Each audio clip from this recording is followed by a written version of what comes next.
Hey guys, this is Joseph, ABC Sewing Machines. I got my little helper here. This is Jenna. Say hi. Hi. All right, so she's gonna show you guys how to polish out your hook if you feel any damage. So I'm gonna show you how the hook really works. Okay. So when you look at the hook, this inner basket is stationary. Okay, this is the one that holds your bobbin case. Okay, so that is stationary, and while you're running, when you turn your hand wheel, your hook is rotating in this stroke. Okay, so once it gets here, that little V cut, okay, that's what's actually grabbing your thread. Okay, so what happens is it grabs the thread from the needle, and as it keeps spinning, let me catch this really quick. Okay, as this spins, take a look at this thread right here on this front side. Okay, you can see that the thread is kind of brushing up against this lip as it turns. Okay, so that's kind of the cause of the breaks or the fray. Okay, so after the thread gets looped in, that thread is brushing up against this lip on every stitch. Okay, so one way to check if you have damage is starting from this screw. Like I said, you don't have to take the hook out completely. You could just do this on the machine. You're going to scratch this little lip all the way down to this curved portion.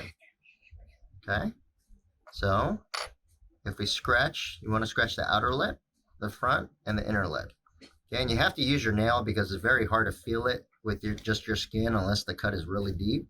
But you want to cut the inside right there, feel one nick. As I scratch, you can kind of see my nail kind of shaving down because it's brushing up against that nick. Okay, so just imagine what your thread is doing while you're running the machine. Okay, you want a nice smooth polish, and we got another one right here, right there. So imagine how fast your machine is running, and the cause of your thread break. So from here, from the actual tip of the hook, we never want to polish the tip unless we see some visible damage. We want to start from this screw all the way down to this curved bit. We don't have to polish this outside. The main damaged area is always going to be on this front outer lip. Okay, so right there, I can feel one right there. I can feel one right there, so we're going to go ahead and polish that through. Okay, so just a 1200 grit sandpaper, very fine one. You don't need a heavy one.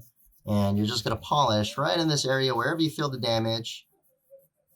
Okay, you want to polish the inside, the outer, the front, and then the outer lip of it.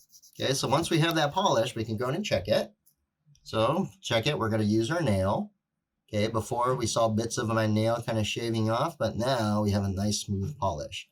Okay, so it's as simple as that. A $1, $2 sheet of sandpaper, 1200 grit sandpaper, can pretty much salvage your $30 to $40 hook.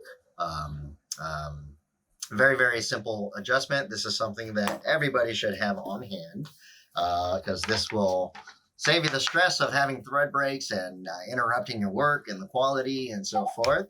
So just wanted to show you how simple it was to fix your own hook. Obviously, if it's a very deep cut, just change your hook out on a regular basis. We'll go ahead and put the links for the actual numbers for the JUKI ones, the standard JUKI ones. And yeah, very simple fix, very simple concept. If you're having thread breaks, if you're having thread frays, as you're stitching, you feel like the thread is getting snagged or stuck, I would say about 70 to 80% is going to be caused by any damage from here. If you've broken a needle, just flip your head back and try to scratch and see and make sure that there was no damage. Okay, if there is, follow this video and and you can get going from there. Okay, so I hope this video helps. And we'll be making a lot more videos on the how-tos, little basics like this that it seems to get neglected. This is a technician's job, so very simple to do at home and get you guys up and running. All right, take care. Bye.